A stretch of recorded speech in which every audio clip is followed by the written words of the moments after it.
नवरात्र का दिन चल रहा है। यहाँ पे माता भगवती का आराधना बहुत जरूरी होता है।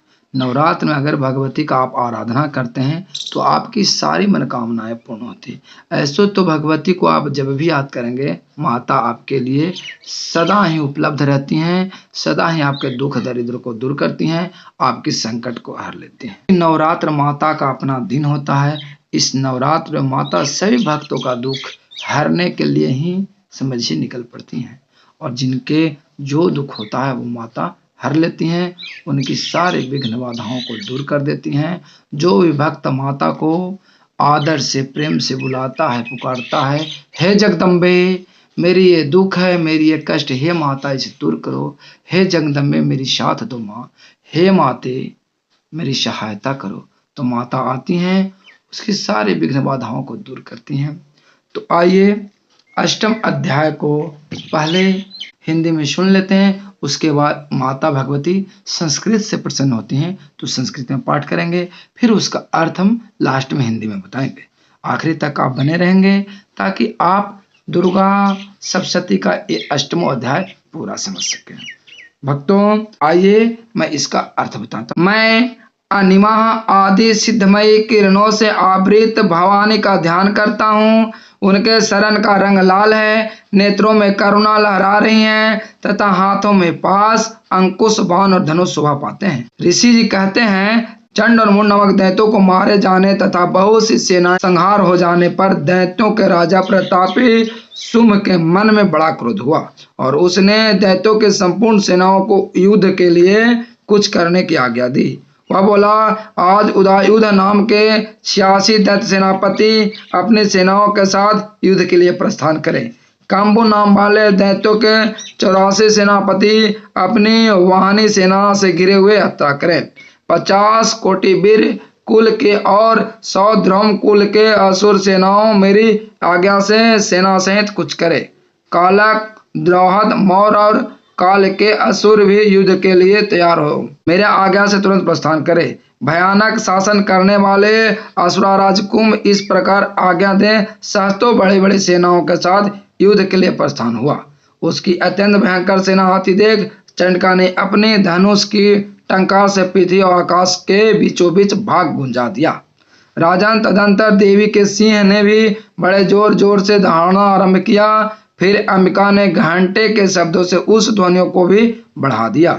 धनुष की टंकार, सिंह की दहाड़ और घंटे के ध्वनियों से संपूर्ण दिशाएं गूंज उठी। उस भयंकर शब्द से काली ने अपने विकराल मुख को और भी बढ़ा लिया तथा इस प्रकार वे विजयिनी हुई। उस तुमुल नाद को सुनकर दैत्यों की सेनाओं ने चारों ओर से आकर चंडिका देवी, सिंह तथा काली देवी को क्रोध पूर्वक घेर लिया।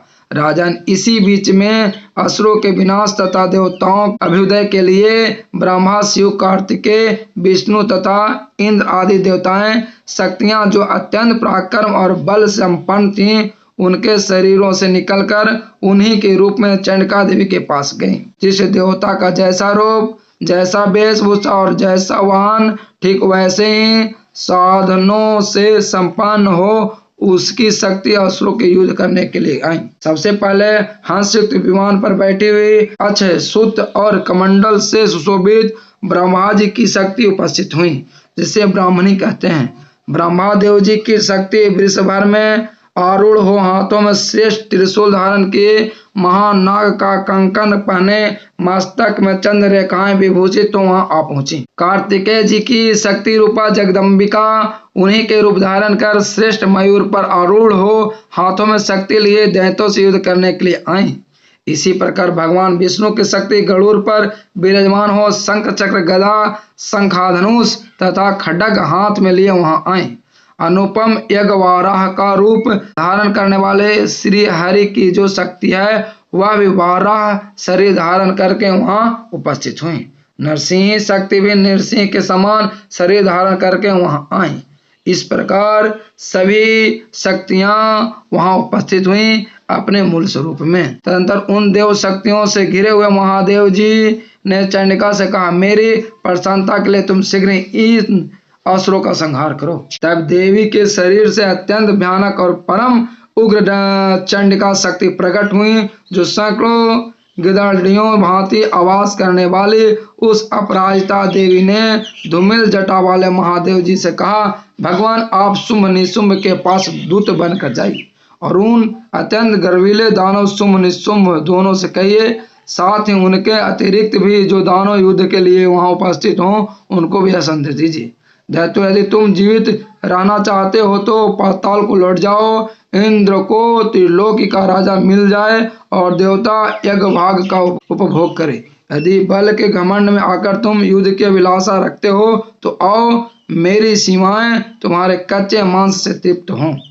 चूंकि उस देवी ने भगवान शिव को दूत के कार्य में नियुक्त किया था, इसलिए वहाँ शिव दूती के नाम से संसार में विख्यात हुई। मुंह से देवी के वचन सुनकर क्रोध में भर गए और जहाँ कारतानी विराजमान थी उस ओर बढ़े। तदंतर वे दैत्य अमरस विष भरकर पहले ही देवी के ऊपर बाण शक्ति और ऋषि आदि स्त्रियों पर वृष्टि करने लगे। तब देवी भी खेल खेल में ही धनुष के टंकार की और उससे छोड़ा हुआ बड़े बड़े बाणों द्वारा दैत्यों को चलाते हुए बाण सूल शक्ति और फरसों को काट दिया। इस तरह देवी शक्ति और दैत्य शक्ति में युद्ध होने लगा। उसके बाद धीरे धीरे करके दैत्य मारे जाने लगे। भक्तों, आइए इसका ध्यान करते हैं, संस्कृत पाठ आगे बढ़ाते हैं। ओम अरुणाम करुणा करुणा तरंगताक्षी घृतपाशांगुस्य वानचावर हस्त्वाम अनिमादि विरावृतम सम्मुखे रहमिते तो विवायते भवानीम। ऋषुवाच चंडे च नियते दत्ते मुंडे च विनिपायते बहुलेषु च सनेषु चयते सुरेश्वरा। ततः कुपा महादिन चेतां शुंभ प्रतापवान् उद्योगं सर्वसेनानां दैत्यानां दिनेशः अधम सर्वबले दैत्यां ससदिति रुदायुधा कंबुलां चतुरशील नियुक्तां स्वबले वृतां। कोटि कोटि वीर्यानि पंचाशत् सुरान् कुलानि वै शतकुरान् द्रौमान् गृह्णन्तु महायज्ञा। कालिका द्रुहदा मौर्या कालकेनास्तुतासुरा युधा गजवानि पान्तु ज्ञायता त्वरिततमः। इत्याज्ञान्व्यासुरभिः सुरभो वैरवासना निर्जगाम महासैनं सहस्रबहुलविविधा। आयान्तं चण्डिकादिष्टां तत्सैन्यमतिविशां स्वाश्वे वीर्यामासं गगनान्तरं। ततः सिंहमानन्दमुनिं कृतवान् निपं स्वघण्टा स्वनेन तदात्मिकां स्वबृहतं धनुजा सहस्रघण्टानां नादारपुर्यन्तदिग्वादितमुखां निदात दैत्याभिसन्ते काले जिग्ने विसारितानां। तं निदानमुपश्रुतं दैत्यसैन्यस्य चतुर्दिशं देवी सहस्रां काले सरोसो परिवारितः। यतिस्ततने भूमं विनाशासुरद्विषां भवाममास्यानां तिवीरमलान्विताः। रमेश गुहाद विष्णूनां तदेन्द्रस्य शक्त्या शरीरे विनिष्क्रान्तं तद्रुद्रप्रश्चण्डिकामितो यस्यां देवस्यां यद्रूपं यथा भूषणावहं तदेतं की ततः सुवर्ण युधमायायतो हंसिता विवाहनाग्रे साचसूत्रकमण्डलो आयतं ब्रह्मण शक्ति ब्राह्मणे साभेदीयते माहेश्वरी विशारुवार्तिसुरवरदायिनी महाईवलया प्राप्तं चंद्ररेखा विभूषणं। हमारी शक्ति हस्त च मयूरवरवाहना योध्यं आयतो दैत्याम्बिकां गुरु विपनि। तवे वैष्णवे शक्ति गरुड़ो अपि संसिता शंखचक्र गदाधा शंख सहस्रायुधा पायतो यज्ञवाराह मूल्यं रूपं यां विभवतो हरे शक्ति समायतो तत्यं पायराय विभूति ननुम्। नारसिंह नृसिंहं विभूति सदृशं वपु प्राप्तं तत्सरा क्षेम क्षेमं छात्र सहदि भजहंसततिर्वैतिरिगज राजोऽसो परिस्तां प्राप्तं सहस्रनयनं तथा संकस्तथावैव सा ततः परिवृतः स्वाविरास्तो देवशक्त्यभिः अष्टानतां शूरां शीघ्रमं पृथवः चण्डिकाम् ततो देवी शरीरात् निष्क्रान्ता सन्निवेशना चण्डिका स्त्रीलयुधां शिवासनिदादिनी सा चातुर्वजटिला सिंहसलापराजिता दूतं तो गञ्च भगवन्त पांशूरनिशुम्भयो ब्रूहि शुम्भ निशुम्भ्यं च दानवान्ता देवी कृतो ये जानते दातवाश्च युधां समुपस्थितम् त्रिलोके मेद्रे लभतां देवा सन्तो अवे भुजं यूनं व्यात पदालां यदि जीवितमुच्यत बलाबले पादन्त्र योधवन्ते योधा काण्डितं तदेच्छं द्रियन्तमचिता विजितेन वः यतो युते दत्तेनं तया देवासुरः स्वयं शिवदूते लोकस्थिता सा ख्याति महागता ते अपि श्रुतं वच्चे देवा संख्वास्थाप महासुरः मर्षा पूरितं जगमुयत्र कार्तानि तथा तत्र प्रथममेघवाग्रे ससकृष्टविष्टवे वर्षरुद्राया वसास्ता देवी मारारय सा तथा प्रतितानं वानञ्चूल शक्ति परास्मदान चेदिलया धर्मा धनु मुक्ते महर्षभि तस्याग्रस्ततं काले शूलपालि विदारिणां खण्डगवाङ्गनोति पाषाणेन प्रबन्धि व्याधर्तदा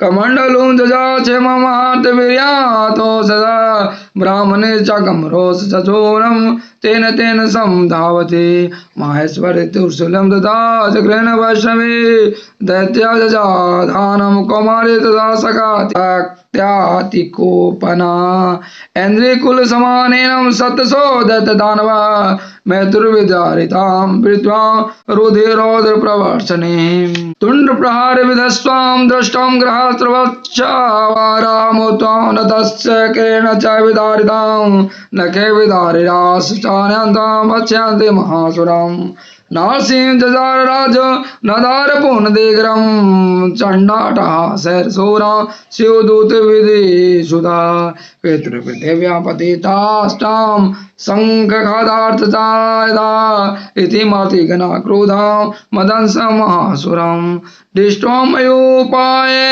विविधेन धैर्यसुधैर्यवारितां पायानन्तपरा दृष्टां दैत्यनामार्तिगणादिताम् योधां मयायुत युधे रक्तबीजो महासुरः रक्तबिन्दु अर्धा भूमे पदया संसरारितं समुद्रपतिं वेदितं तत्त्वप्रमाण सतदासुरः युधे चमदगदा पानेनेन्द्र सकत्वा महासुरः तदेश चन्द्रेश्वजीर्ण रक्तबीजं मताडतम् कुलिशसान्द्रहस्त्वाशुभो सुद्रावं चोदितं समुत्सातोस्ततो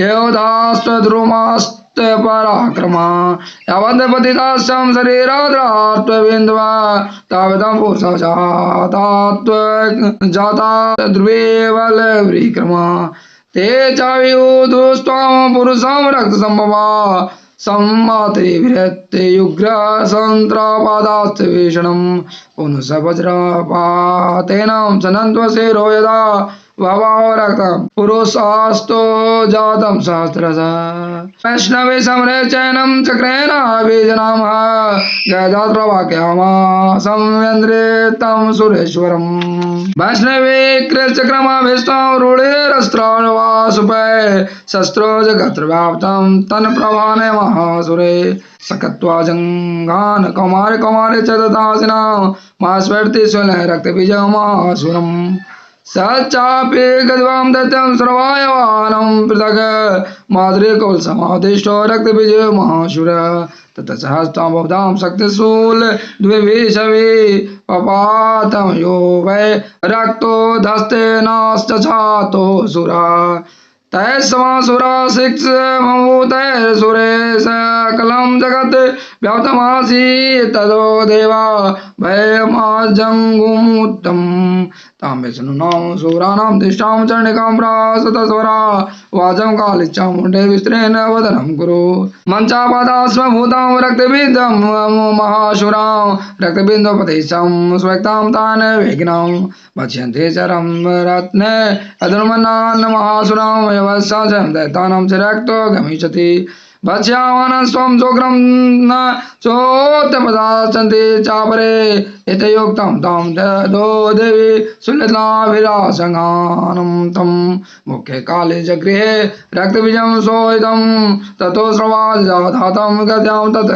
चण्डिकीम् इतना चाहतं वेदनां चक्रे गदावादस्त पापनि ततसहतु प्रभो सुरासो सोनिधं तस्य वक्त्रेण चामुण्डा सम्प्रतिशते मुखे समुद्गत्यां तेषां रक्तपातालमहासुरा तस्य खदार्थ चामुण्डे पपो तस्य च सोहिनं देवीर्त्रिशूले वज्रेण पानैरासीदि ऋषिष्टभिः जघान रक्तबीजां तं चामुण्डापितसोहिनं सपतालस्महे पृष्ठे शस्त्रसङ्घासमाहत निरतस्यां महीपाल रक्तबीजो महासुरं तदसहर्षमतुल्यममापोष्टिदशानिपम् ततस्हर्षमतुल्यममापोष्टिदशानिपं तेषामार्तिगणो जातो नर्ताङ्ग शृङ्गमधोधतं सर्वावधाभिरणमुक्तो धनधानसुतान्वितः मनुष्य तत्प्रसादेन भविष्यति न संशयः। वैष्णवी के चक्र से घायल होने पर उसके शरीर से जो रक्त बहा उसे जो उसी के बराबर आकार वाले सहस्त्रों महादैत्य प्रकट हुए। जब जब रक्त बीज का एक बूंद भी खून धरती पर गिरा नए एक रक्त बीज की तरह राक्षस उत्पन्न होने लगा। माता भगवती कहती हैं, हे काल का तुम मुंह अपने और बड़ा करो, जो हमारे मारने के बाद दैत्य का खून धरती पर गिरता उसे अपने मुंह में पी लो और दैत्य को भी समाप्त कर लो। वैसे ही काली मुंह को और बढ़ाई और ज्यों ज्यों माता विचार करके दैत्य को मारती रही, काली उसको मुंह में अपने लेते रही, रक्त को पीते रही और राक्षसों को भी चट करते गए। तदंत देवियों ने रक्त बीजों को जिसका रक्त चामुंडा पी लिया था वज्रबाण खंडक तथा ऋषि आदि से मार डाला। राजन, इस प्रकार शस्त्रों के समुदाय से आहत रक्त बीज हुआ महादैत्य रक्त बीज पृथ्वी पर गिर पड़ा। नरेश्वर, इससे देवताओं अनुपम हर्ष की प्राप्ति हुई और मार्तिगण उन असुरों के रक्तपान के मद से उधत्साह होकर नृत्य करने लगी। माता नाचने लगी। रक्त बीज इतना गुस्सा बढ़ा दिया था कि माँ उसकी रक्त पीने के बाद उसकी मद में होकर नाचने लगी। भक्तों, जब भी आपको दुख दारिद्र आवे माता को याद करें। माता आपकी इसी रक्त बीज की तरह आपके सब दुख दारिद्र को समाप्त कर देंगी और आपके जीवन में मंगल ही मंगल लाएंगे। जय माता की भक्तों।